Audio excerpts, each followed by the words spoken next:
much for joining me today. This is a, I have four shows, that magic number four, that started getting uploaded yesterday and today. And in the middle of all of that, I deleted a show or so. I won't get into all the administration thing, but just take a look at all the shows I've written and produced. And I have to work with job site people. And when things start going wrong, boy, they went wrong. So, anyway, so yeah. Um, yeah, files started getting converted, and so I don't know if I this one had posted for a while and then got deleted. Well, too much to worry about. The fact is you always have to look down the road to the happy side of the street, right? And we're here, right? Got the three done last night. This should be number four, and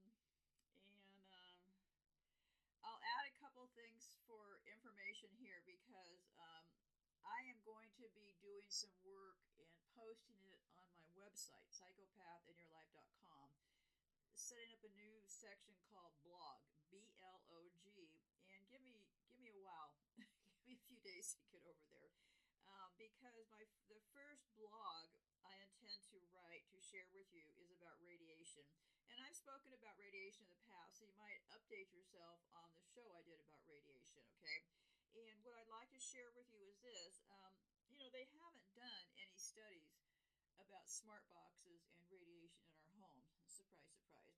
And if you've known me for any number of time, you might realize that I like to do research. So I'm not in the blind as far as what I now know what's going on as far as what radiation is happening in our homes from these smart boxes. And because they haven't done any radiation studies, and I have inadvertently become a test subject. Well, is my house getting radiation by an accident? I don't know. I had a call. The utility people came by my house and adjusted my meter, and I can trace back to about when this stuff got started. So, yeah, what I'd like to share with you is this. My motivation for sharing these pictures, because remember this, I never mentioned this, but I haven't been on camera since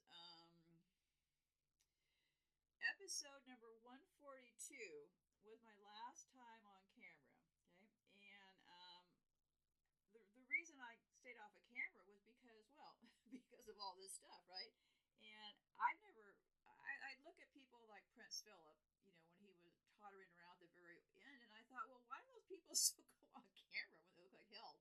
So the more I've looked like hell, I just decided to stay off of camera. That was all. So it's been a process, right? So anyway, but that my concern early on in at the early it was early 2020 was when I stopped going on camera because I also felt like I could communicate this story about how the MK7 worked, all that kind of stuff. I thought I could communicate it better via video, so that was my motivation.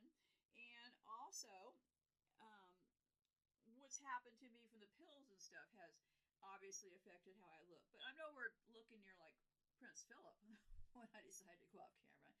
So yeah, I went off camera for a very specific reason. But in the last, I can trace this back to 3 years. So I have a pretty good study period of how long it took. I know what my first symptoms were because I've looked back. Could I have changed anything? Well, no, I couldn't have. And I've thought about all that. So that's not my whole point for today. My point for today is I'm sharing this because if you have a smart box in your home or vicinity, we all have them, okay? Some of us are just getting more radiation than others. So I want to share my tips so that you will know what you're looking for so you don't go a couple of years down the road, getting all these symptoms and stuff and not really know. The whole trick, it's a silent killer, okay? Because all these things, if you're not paying attention, fortunately for me, I tend to be a very focused person. So all the other things that get fed into the air and stuff that I've observed very distinctly, I've been able to continue moving along even with that in the air because I have this one step foot in the other kind of personality type. So yeah, here's what it's going to take me a while to get over there and write up the radiation thing in specific in relationship to smart boxes. But what I'd like to share with you right now is that in the meantime, here's some things to consider, okay? And this is a plus too, okay? I always like to look at things, where's the rosy side of this glass, right? Well, here's the thing. just in the initial parts of writing up this, what I know from firsthand, smart box radiation, I believe that the more you circulate the air in your home by using your heater and stuff, likely the worse it might make it, okay? So here's the rosy side of this story. It gives you another opportunity to cut down on your electricity usage right now, okay? Because if you start to think you want to yank up the heat a lot more and you have children, how about you think about bundling them up a little bit better, okay? We've gotten very, very, I think the people who ignored the warning signs of big electricity bills this month are going to be very sorry when they get hit with that huge bill. So be proactive. Every $20 you spend electricity bills, you could be buying some rice. So my suggestion is, it's my belief right now, and I'll be getting into this a lot more over my blog, we're all getting radiation if you have a smart box, okay? If you have children, seriously think about cutting down that air circulation, okay? Get their faces away from those devices. So that's all I'm going to say for right now. Okay, and I'd like to bring up two other nagging points because in each one of these intros for the last few shows, I've tried not to nag you with the same thing twice, okay? Got one more I want to hit you with. Get a dryer rack for your clothes. Stop using your dryer. We've gotten pretty used to those kinds of things. Couple things. A dryer rack for about $25, you will make that savings the very first month of not running your dryer in your home. Get used to managing for yourself. Actually, dryers beat up your clothes and are more complicated. So that dryer rack will pay for itself the first month, okay? And then you're not running around in a befuddle. When you can't use your dryer, you're all set. You're ahead of the crowd right at that point. Get those long dog leashes. Get plenty of cat litter. Be able to bring your pets into your home. What happens if there's a big noise outside and your pets flee? Do you really want to deal with that? To me, this is like, I really don't want to deal with that, and I really don't want to deal with my toilet not flushing.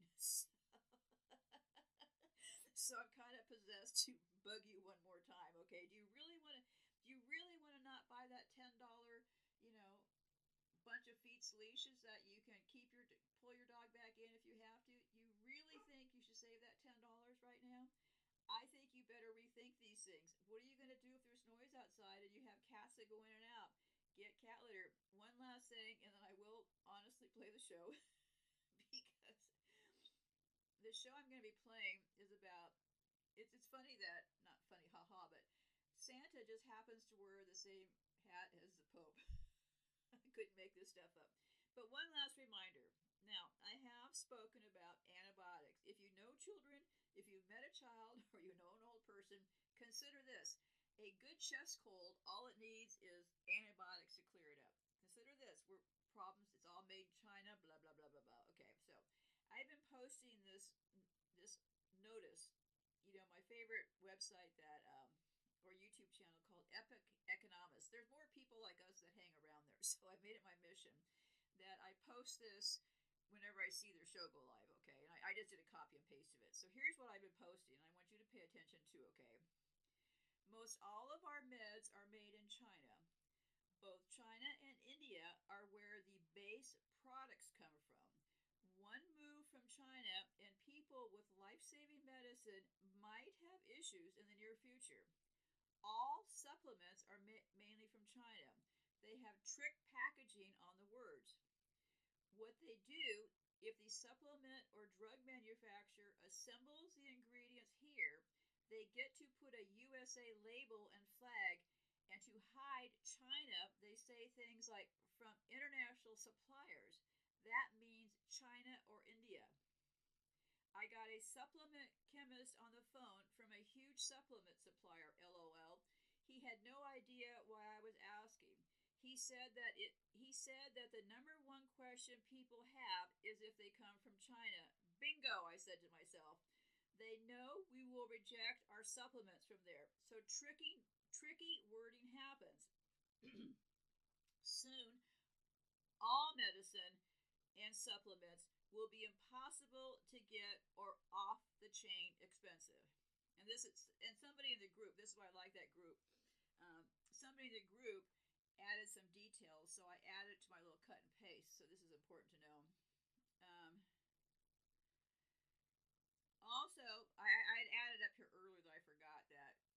can also, and this is not medical advice from me to you, you can also right now get those fish. I think I cut and paste part of this off there. You can also get fish mocks. Fish, F-I-S-H, mocks, M-O-X, okay? Look that up online. As of May or something, fish mocks will be only by prescription. They sell the exact same antibiotics for fish as they do for people. And also, most U.S. I'm injecting this because I think when I cut and paste this, I left this part out. Whoops. Um, I used to buy antibiotics for my dog in Mexico because she needed antibiotics. But anyway, so um, it was really cheap, and they have most of the U.S. patents. So another place to look for antibiotics is look in Mexico. Okay, so then this person added this piece, which was interesting.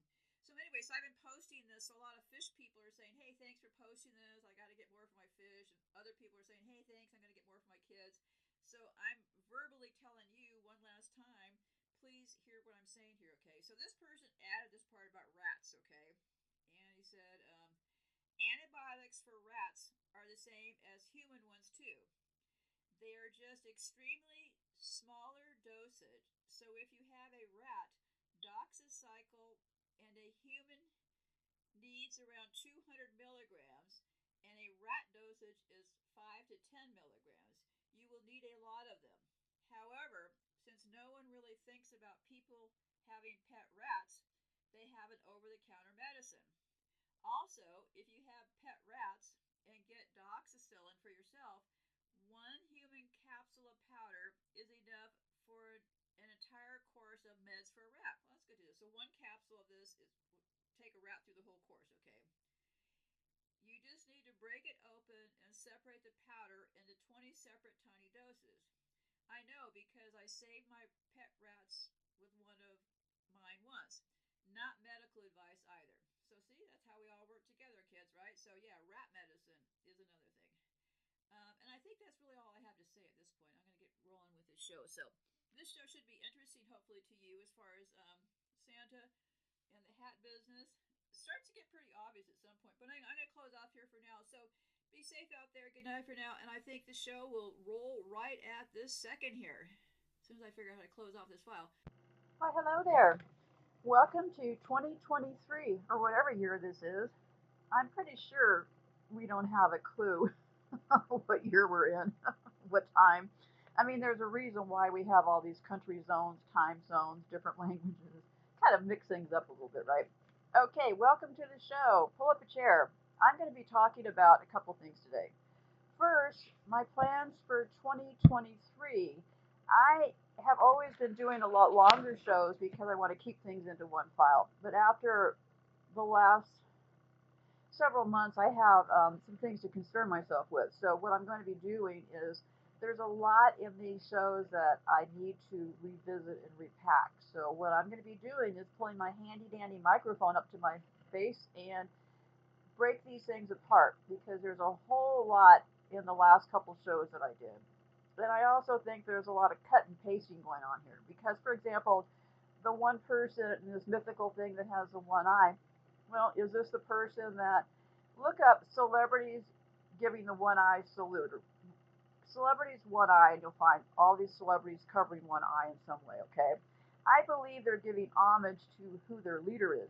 And for a long time, I thought maybe it was that Eye of Horus and all that. That eye is also on the U.S. dollar bill. It's a pretty big deal. But anyway, so I, I have all these files on these different things I'm going to be reviewing to put into context here because that eye is very, very important.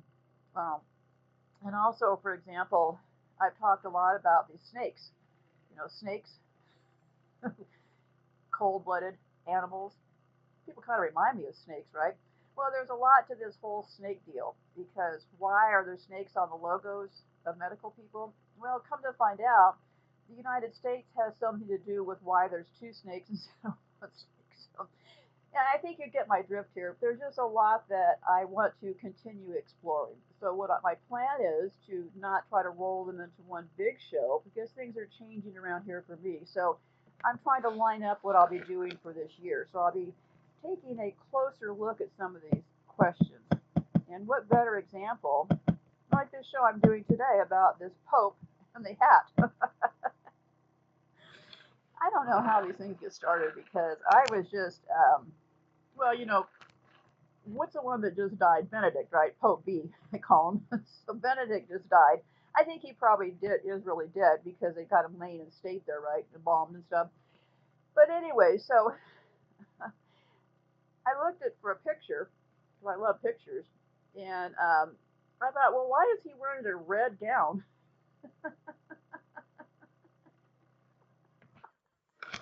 Some days it's like shooting fish in a barrel. Because in the last show about Santa, I mentioned this fish thing and this hat. And the hat, they wear a hat that's shaped like a fish, okay? And so, and they wear this hat at specific times. And then they also wear another hat, which looks to me surprisingly like a yarmulke, which is really the symbol for Saturn. so, so when I saw that Pope B laying there in that red robe, I thought, I was going to talk to you about the hat, but it got much deeper because I thought, okay, so he's getting buried in that hat, and that hat can only be worn at specific times. So, but then I started thinking, well, why is he wearing a red robe? Well, interesting story. So anyway, I'm going to be talking today about. I pulled together. I had three different things I was going to talk about. One is their hats, the hats they wear on their heads, which turned out to be pretty significant. How do they bury them? And what in the heck does it all mean? Because I don't know. It just seems it all starts to add up. So let's shoot some fish in a barrel today, okay? So then I had a question: do they wear the hat when they're dead? Well, yes, they wear that hat, the big tall hat. What you're looking for, kids, it's called a mitre hat. MITRE hat, right? That's your clue, okay? And when it's turned to the side, it indeed looks like a fish has its mouth open. Okay, so and then I was also curious, why are they wearing red? Well, a couple reasons. One is that Saturn, according to NASA, is red. RED, red. Saturn is red, okay? And it gets even better. Okay, so they say that Saturn is red, and you can go to the NASA website, just type in Saturn is red, and you will find what they say is Saturn. Now, you must remember that these are all computer generated graphics. So they are claiming that Saturn is red. I'm not agreeing that Saturn is red. I don't know what color Saturn is, okay? So then there was another answer that I came up with about why the red, right? And they said it's because it is associated with the Feast of the Apostles, according to this Anthony Sherman, Associate Director of the U.S. Bishops. I figured they might know what they're talking about. And the Pope is the first among the apostles. Okay, so red is associated with the Feast of the Apostles, and popes are the first among the apostles. The use of red in this instance is reserved for the Pope, Sherman said, and it is not to be used outside of that. So then I was looking at, well, that sounds interesting, right? So, feature of apostles, okay. So, and the Pope is an apostle, so the pictures start to pull together, right? So then I went looking at some other dead popes. I even found a pope that they excavated. And yes, they're all wearing that hat. Now, the excavated pope, I'm not really sure he's wearing red because it's black and white. But let me continue on here, okay? So I found this image of Pope John after his death in 1963, dressed in red vestments for burial. An ancient visiting custom, red is the color of mourning for deceased popes. Keep that straight. Don't show up in your black dress. Show up in a red dress, I guess it means. Indeed, the origin of red vestments for papal very likely stems from ancient Eastern funeral practice, with red customarily used at funerals, and it was preserved within papal Rome. Red is also associated with the apostles and the feast of the blessed apostles, Peter and Paul, and the Roman pontiff being the first of the apostles. Okay, so get this straight. Okay, Peter and Paul with the Roman pontiff were the first apostles. Okay, while some popes have been buried in a white mitre. The mitre is that big fish head. Okay, because I've also looked. Everything means something to these people. Okay, so the color of their robe, what hats they're wearing, all this kind of stuff, right? While some popes have been buried in a white mitre, the historical tradition has been for popes to be buried in the Australian mitre. It's some other mitre division of this hat. This is why I'm also going to be re-looking at a lot of things that we need to explore further because, like for example, all this stuff with Babylon and the one-eyed person. I think they're pasting all these things into one thing. I think a lot of this is a cut and paste operation. So, um, well, it's not in that kind of miter. That one is made with brilliant gold cloth and a band of gold trim for the border. So that hat looks different. Okay, um, bishops. Wait a second here. Bishops wear the same gold cloth mitre on many occasions, including less solemn functions. For example, during Advent and Lent. So this gold hat gets worn, gold mitre hat gets worn at other times. Now let me scroll up and see. Pope John, look at his hat. He's laying there in a red robe. Yeah, he's got the big gold hat. Okay, they love that shiny gold stuff, right? Okay.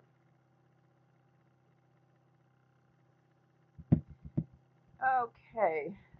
Um, PS 12, I don't know who that is. It's some religious leader. PIUS 12 was also the first deceased pope not laid out in the Blessed Sacrament Chapel of St. Peter's. Instead, for the first time, his briar was placed in front of the main altar of St. Peter's to accommodate the massive crowd. Okay, well, big deal, right? I know Billy. Here's the thing. Just like when that queen died, anybody yell out anything? Two people?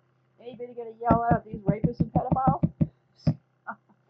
Okay, so I have this picture of this Pius person. Okay, this is PS9, I guess. Okay, they exhumed this person in 1956. It was buried holding a crucifix, as was the other Piuses. Images abound of recent popes buried in red. This person is also buried in red. The last pope to be buried was John Paul II in 2005 in red vestments, a white mitre hat, and instead of holding a crucifix, a rosary was placed in his hands. So, I don't know. Yeah, pretty big on the symbolism there, right? Okay, so got a few buried ones, okay? And I looked at one, I found a picture of Pope Benedict, somebody lying in state in 1925. Here again, I can't tell if it's a red robe because it's black and white, but got that big, big hat. The mitre, M-I-T-R-E hat. Easy to find. Okay. Who is this?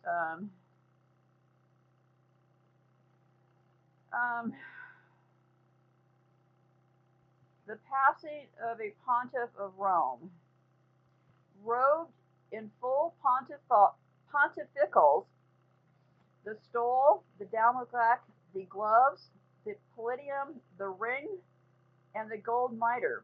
The body of Pope Benedict, the occupant. Yeah, they have. It's interesting stuff to look and see where are all the patterns here, right? Because I swear, this Pope lying there in his red outfit and the white mitre hat, I did a double take. I thought that looks just like Santa Claus.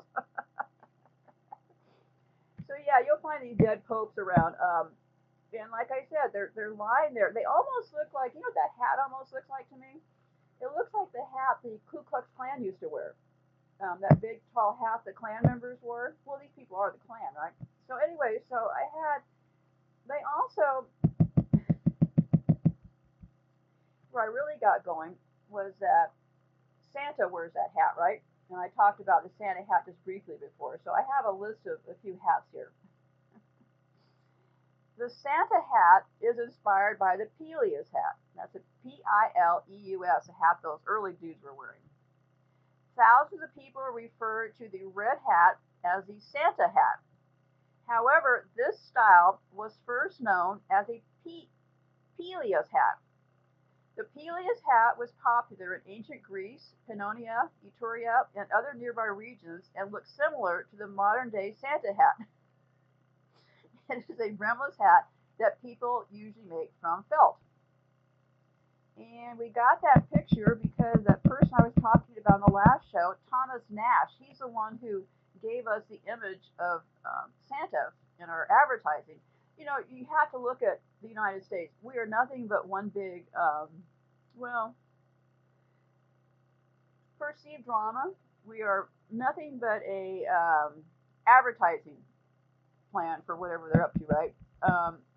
So this Thomas Nash, he drew the first Santa Claus wearing a Pileus hat in 1863. Okay, one of the first modern drawings of Santa Claus dates back to 1863. While there have been many depictions of the fictitious man, this was a unique illustration. Thomas Nast's visual representation of Santa in 1863 inspired many modern depictions of Santa's costume. And we know that this Thomas Nash person was not just plucked out of the air, okay? And then Coca-Cola popularized the red Santa hat. Many people believe that the Coca-Cola company invented Santa Claus. Even though this is not true, it is fair to say that the company played a significant role in the modern day costume we see Santa wearing today. Coca-Cola followed in Thomas Nast's footsteps, drawing inspiration from his depiction of Santa, who illustrated and consequently popularized the red Santa hat we see today. And the Pope sometimes wears a Santa hat. The Pileus became popular in Italy during the Renaissance, where they were made from black or red velvet. These hats inspired the Cameron. This is another hat. It's called the Camaro, Camaro, and it is still worn today in the Roman Catholic Church. Okay, it doesn't have a tail on the hat, but look for a Camaro, Camaro. Okay, looks very much like the Santa cap, the white fuzz around the head. And also, interestingly enough, in my world of digging up trivia, in parts of Europe, Santa, you know, that goes around visiting the kids and stuff, still wears a mitre hat. The Santa we know today originated in Europe as St. Nicholas, a Greek bishop known for his strong defense of Christianity in 3000 AD. Known for performing miracles, he became the patron saint of children and a magical gift giver. In countries like the Netherlands and Austria, the traditional image of St. Nicholas can be seen with the mitre hat. So then I had this other image of that Pope John dude, and it's the copy said that after his death in 1963, dressed in red vestments for burial, an ancient Byzantine custom, red is the color of mourning for deceased popes. Um, Red, I already did the feast thing, okay. So I think you're going to see people, I'm guessing here, okay. I don't have a degree in hats at this stage. But I think they used to be buried in white hats. And they wear white hats during certain things, okay, those mitre hats. You can't miss that hat, okay. Okay, so the tradition is they're buried in gold hats, okay. Um, they had this picture of this guy in 1958. Um, oh yeah, they have this thing called la falda. Falda means skirt in Spanish, I believe. La falda. It's a white watering silk train attached to the back of the popal deal. Yeah, there's a lot about these costumes, and I don't want to. There's a lot to it. Um, so why they do these things, I don't really know because they're all about the symbols. They're all about the magic. Um, okay. Then I found this other picture of this Pius person, Pius 9, and that was the one that they exhumed in 1956, holding the crucifix. The last pope to be buried was Pope John II in 2005 in red vestments, white mitre. I think they're rocking the gold mitre these days, but I'm a little bit confused here. But I think you hopefully get my picture here. Okay, so yeah, you when you look at an image, you think, hey, is that Santa Claus? Look again, it's the Pope. Okay, now let's get to the part about they're buried in three different coffins, right? Oh boy. Um, okay. The Pope is entombed in three different coffins. A rite, which is commonly referred to as the ritual of three coffins. He is first placed in a cypress wood coffin. That casket is then placed in a second one, a lead coffin, which has his years of reign engraved on it. Then that casket is placed in a third casket, which is an ELM coffin. So the Pope actually gets buried in three caskets. Before they are sealed, the bishop who is in charge of the Pope's official proclamations reads a list of achievements of the Pope, and then the parchment that lists the achievements is rolled into a copper tube and placed inside the casket. Along with the copper tube, three velvet bags contain the copper, silver, and gold coins minted from each year of the pontification are placed in the casket. When each casket is closed, it is wrapped with two cords of violet, not violet. It's kind of funny. Violet, the color, VLT, is a part of violet, right? Huh. Anyway, so two cords of violet, the color purple, silk, and sealed in wax with the coat of arms. Yeah, so each of these caskets carries its own significance and symbolism. A cypress coffin, um, a copy of the program, from the Pope's funeral mass is placed in the innermost coffin made of cypress, as are bags of silver, gold, and copper coins. The number of coins in each bag equals the number of years of the papacy. The simple wooden coffin made of cypress signifies that he is an ordinary human being like everyone else and buried like a common man. The coffin is sealed and wrapped with three silk ribbons before being placed in a lead casket. The lead coffin. The lead coffin, which is soldered shut, is engraved with the Pope's name and dates of his papacy, as well as a skull and crossbones. What's that about? Um, Skull and crossbones. Okay. I'll take a little closer look at that part. The lead coffin is more durable. The Pope's name and the years of his pontification are engraved on it. Important documents he issued under his seal are also placed in the coffin. The lead coffin will in turn be placed in an elm coffin and interred under a marble slab. Okay, the elm coffin. Finally, the lead casket is placed in an elm coffin, which is nailed and shut with golden nails. The elm coffin is meant to indicate the Pope's great dignity, since elm is a rare and most precious of local woods available in Rome. Wow, something else, huh? Okay, now another curious thing that I found interesting because supposedly when Queen Elizabeth was buried, I read that she was buried in a lead coffin. Um, I'm not saying that I think that was true or not. I really don't know, but so there was a case that I found which was well, I found it kind of funny, but the title was Pope John VI also had a pretty disastrous funeral.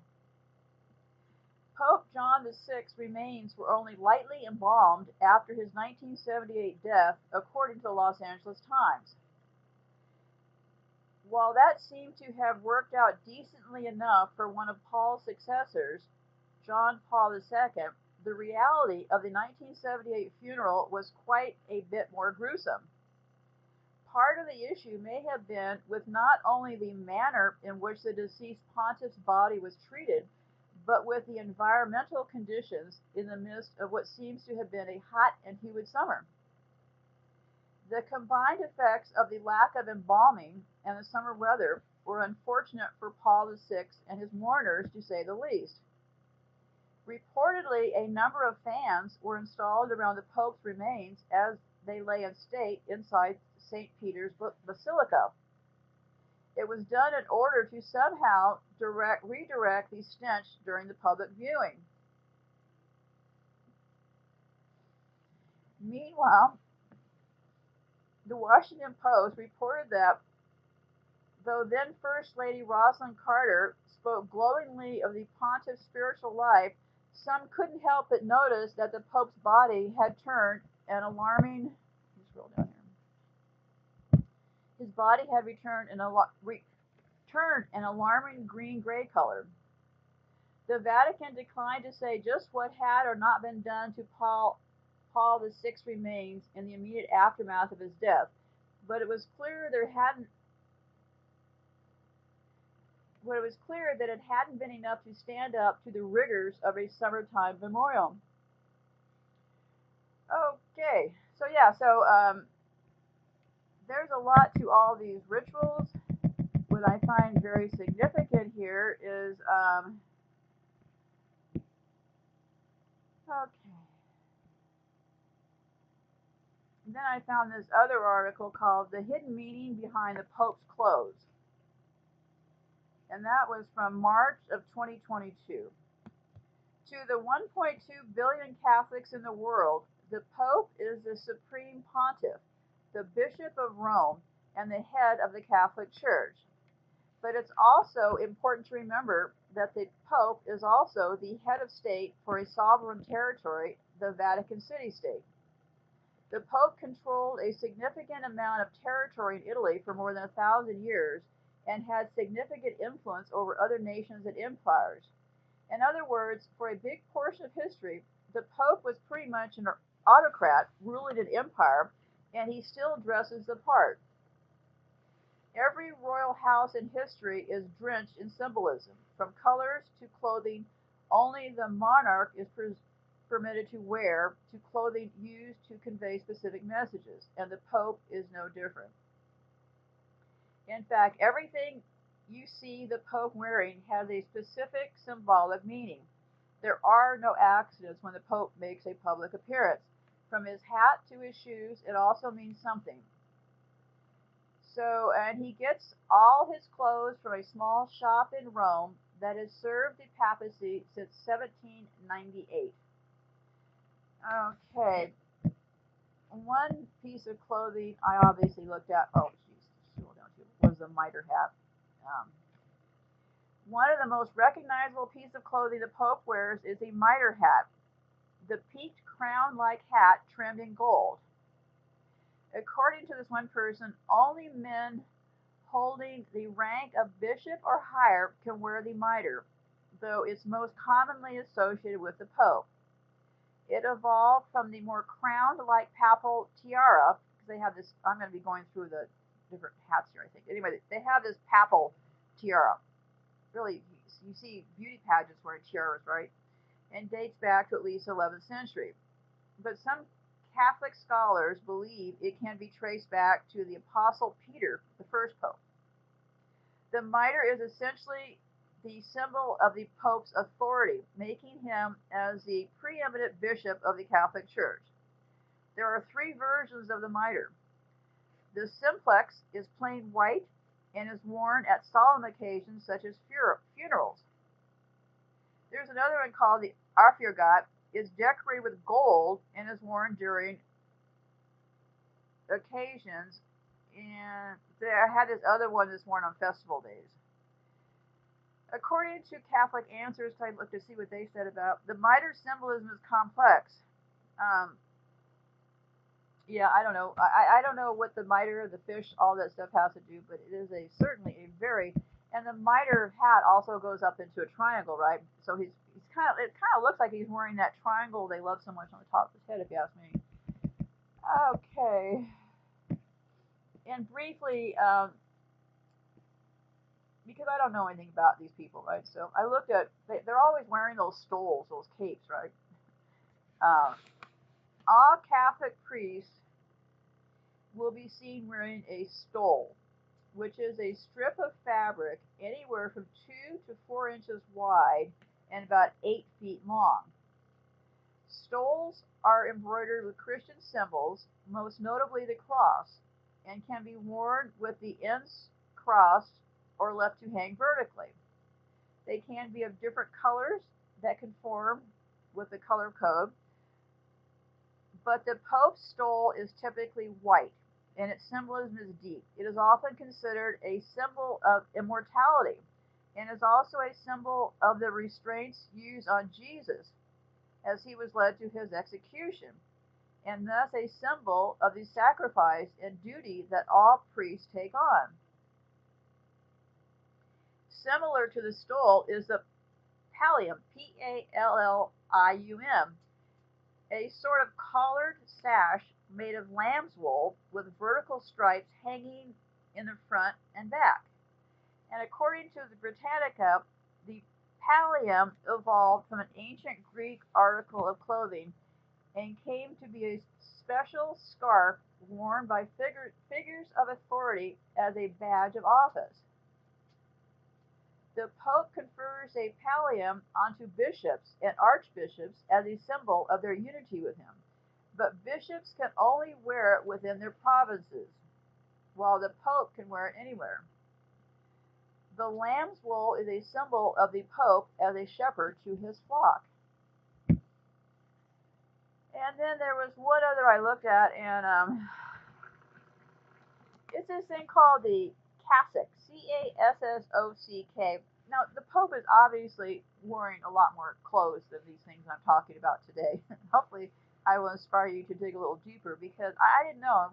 I saw they always seem to be wearing capes and hats and stuff. I'm just going from the ignorance of somebody who's never studied religion. And I always see them wearing caps and specific hats and specific colors. As a matter of fact, the color purple, how do you get the color purple? I used to work in design and marketing. Color purple comes from the combination of red and black, right? So that just occurred to me because purple is a really big color to them. So that takes the red and black and makes the purple. Okay, unless I've got my art design screwed up my head because I'm so old now, but I still think red and black make purple, but you'll have to check me on that one. But anyway, so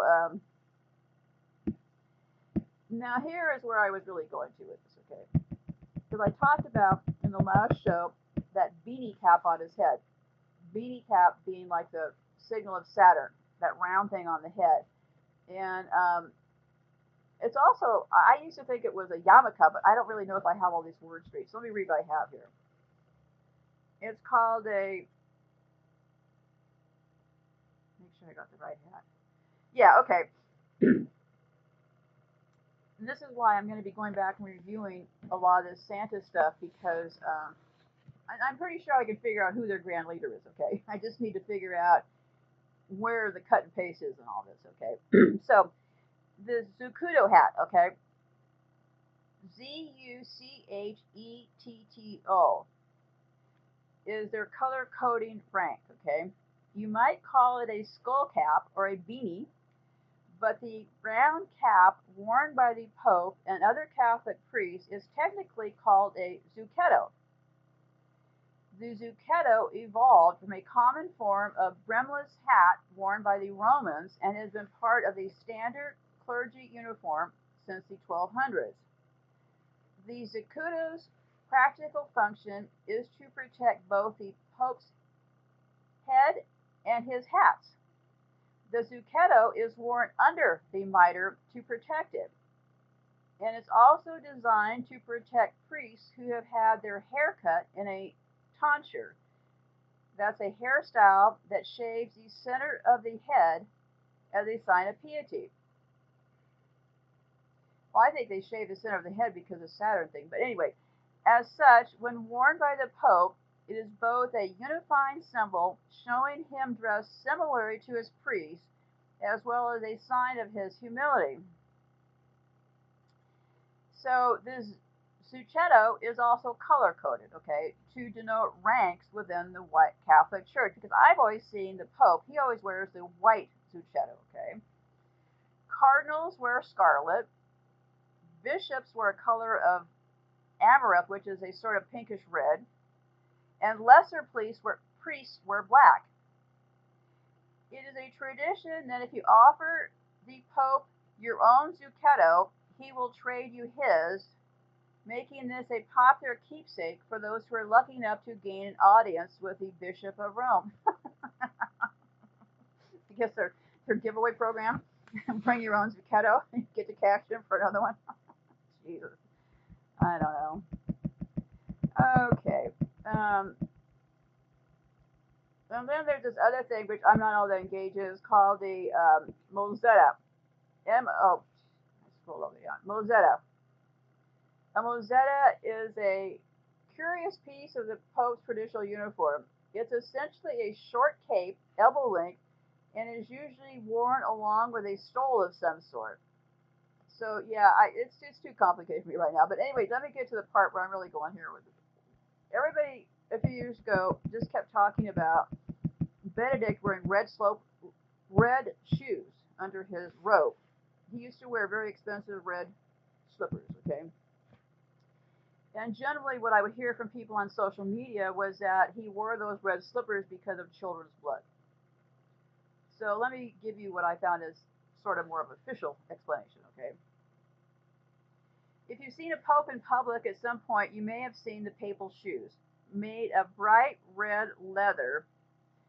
According to this belief net, the red shoes are a holdover from ancient times when red was the most expensive and rarest dye for garments. At one point, only kings and emperors and popes, who were essentially on the same level of power as monarchs back in the day, were allowed to wear red. In fact, popes used to dress in all red as a symbol of their power.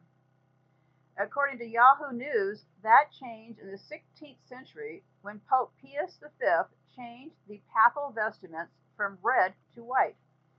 But the shoes, along with some of the Pope's capes and caps, remained red as remnants of the old days.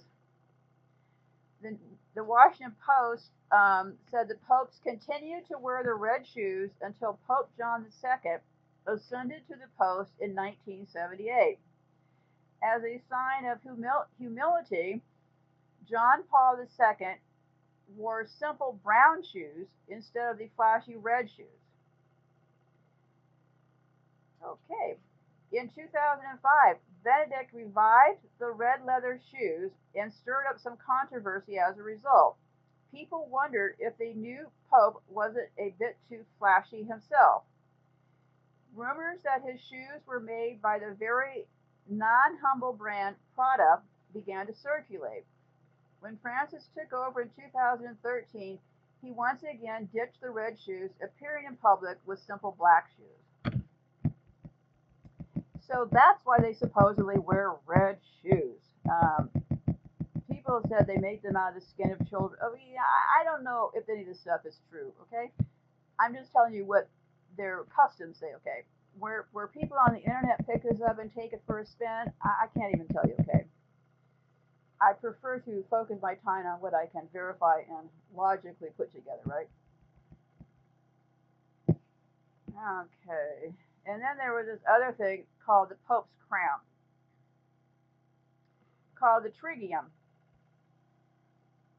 Okay, if you need any evidence that the Pope was once as much a secular monarch as a spiritual leader, look no further than the Triregum. It's Triregnum, otherwise known as the Papal Tiara, Tiara. I'll just call it the tiara. The tiara is literally a crown with three tiers, and its history dates back to the ninth century, with the second tier added in the late 13th century, and the third tier in the 14th century. This author, Marco Politi, in his book Pope Francis Among the Wolves, said that Tiridium represented papal supremacy over all other kings and rulers. As noted by the Washington Post, popes were presented with the, what did I call it? I was calling it not Turin, but the tiara. Um, the tiara when he installed the Pope. Okay, wait, back here a second. The Washington Post said popes were presented with the trigium, or the tiara, after coronations until 1978, when Pope John I declined to wear it. CNN explained that although Pope Paul VI wore the tiara when he was installed as Pope a few years later, he offered the tiara up for sale to benefit charity as part of an effort. Well, I don't know how. So yeah, they were wearing the tiara around, and then they wanted to sell it for charity. I've always been amazed that nobody seems to be too. I don't know, all that wealth and everything, and all the poor countries. Anyway, so according to the Ultimate History Project, since 1978, popes have worn the mitre instead of the tiara, but the Vatican still has several tiaras, and there's no actual rule stating that a pope can't wear it if he wanted to. And then they had a very interesting hat. Very, very interesting hat. It's called, I talked about it earlier, but this has a different description of it. The Camaro, Camauro. They call it a symbol of the old ways. If you've ever seen the Pope out and about and thought for a minute you were looking at Santa Claus, you probably saw him wearing a camaro. They noted that it looked just like Santa's hat, just without the white pom-pom on top. And only the Pope is allowed to wear it. Now, that's pretty interesting, right? Santa and the Pope can only wear this hat? According to Catholic Doors Ministry, the Camaro is similar to the cap worn by academics in the Middle Ages. Initially, the Camaro didn't have much symbolic meaning. So this author explains in his book, What's the Smoke For? He said, to keep the Pope's head warm when he was saying Mass in the wintertime. Back in the Middle Ages, after all, heating technology wasn't so great, and those old churches could get mighty drafty. The reason the Camaro is bright red is that red was once the papal color, symbolizing power. Pope John, let me see, the 13th was the last pope to wear the Camaro until Pope Benedict appeared in public wearing it again. This Father James Martin in the New York Times about the Camaro's reappearance, along with several other old school papal vestments, was taken by many to be a signal from Benedict of a return to a more conservative and traditional approach to the papacy. So this Camaro keeps coming and going. And drum roll, please. We have the hat of all hats.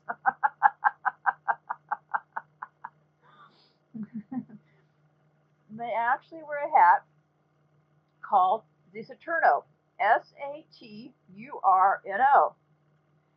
It is a Cappello Romano Roman hat, or Saturno, or Saturi, because the appearance is reminiscent of the ringed planet Saturn.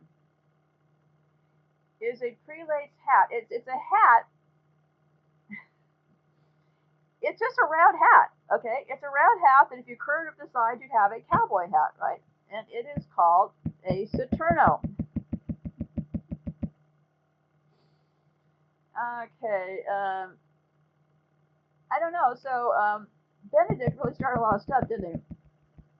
Benedict was spotted wearing a Saturno, also called a Cappello Romano, a wide-brimmed hat that looked suspiciously like a sombrero. Benedict's decision to wear some out-of-fashion papal clothes, like the camero, was sometimes interpreted as a sign he was planning to get back to more traditional approach for the church. While any clergy can wear a Saturno, only the Pope can wear a red Saturno with gold cords, according to Catholic Doors Ministry. So only the Pope can wear the red Saturno hat with the gold cords.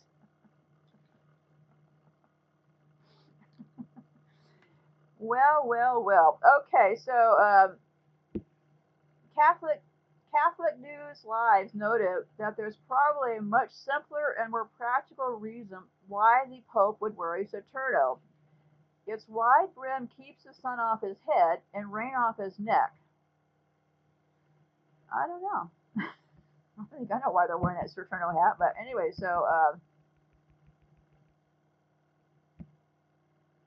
let me close up with this thing. I think this is the end here.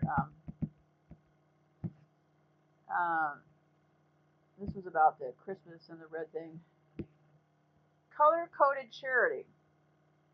I also have them down the road as far as how they do their charities, which I'm pretty hard to stun, but I'm pretty stunned about how they're doing these charities. I'll have to get back to that later.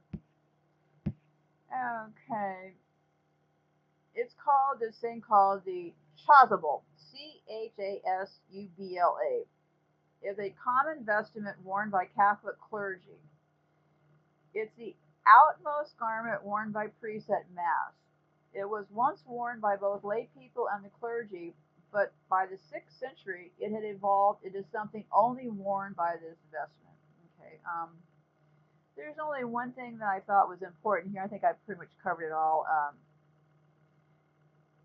Because I'll be getting back this whole. I'll be getting back to more of this other stuff later. Okay, but there's this whole thing between Santa, Easter, all this stuff will make more sense down the road here. Okay, but Christmas and other solemnities and feasts in red are worn on Palm Sunday, Good Friday, and Pentecost Sunday.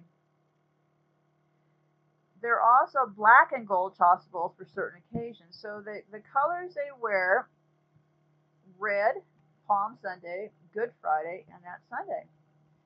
So I think we can pretty well conclude that red is their color. According to author James Monti in his book A Sense of the Sacred, the chasuble is considered to be symbolic of charity. The idea that since charity is the greatest of all virtues, the outermost vestment worn by the priest should be representative of that. Just hold on to that thought when I get back and I don't know and explain how these charities really run. So, okay. There's this other thing that I'm not that engaged in, but I'll give you the name of it. It's called the Fanon, Fanon, and it's some sort of cape-like thing. Um, and I don't know. There's just a lot to this faction and this Pope thing. But I'm going to go ahead and close up here. I'm going to be back. I'm going to be doing shorter shows. I'm still going to be around. I need to explore a lot of these other things that I'll be sharing with you. And what was I going to say? Oh, I will have.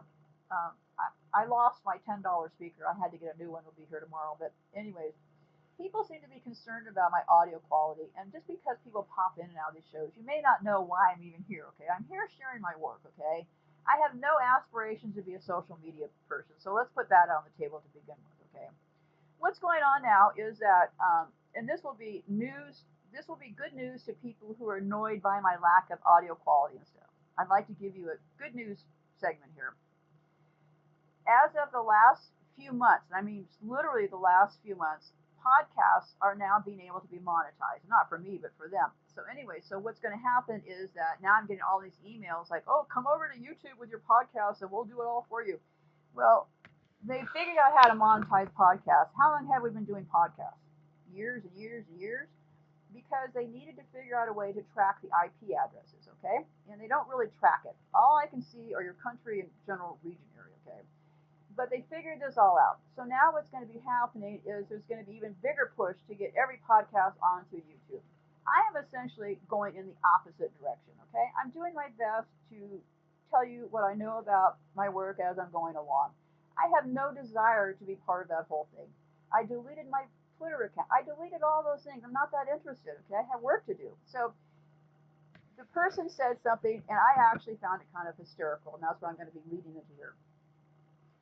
Well, most of social media is run by agents, okay? They have excellent audio. They have excellent visuals. Rumble is now expanding and inviting all these people over to their platform. They are spending the money on the software, the technology, all of that. I never made any money on YouTube. Nobody would ever pay me. So all I'm saying is that put things into perspective, okay? You're looking at a show like mine. I have a 3.9 rating, okay? Most of the reviews, people are saying that I'm crazy, I'm some sort of nutcase or something, right?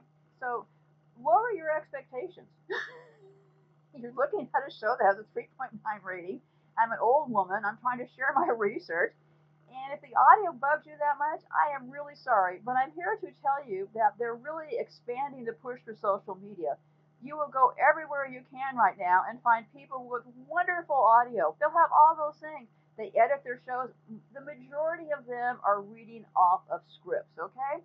What they have done is they've taken the whole idea of mainstream media and now they're people wearing their jeans with microphones on social media.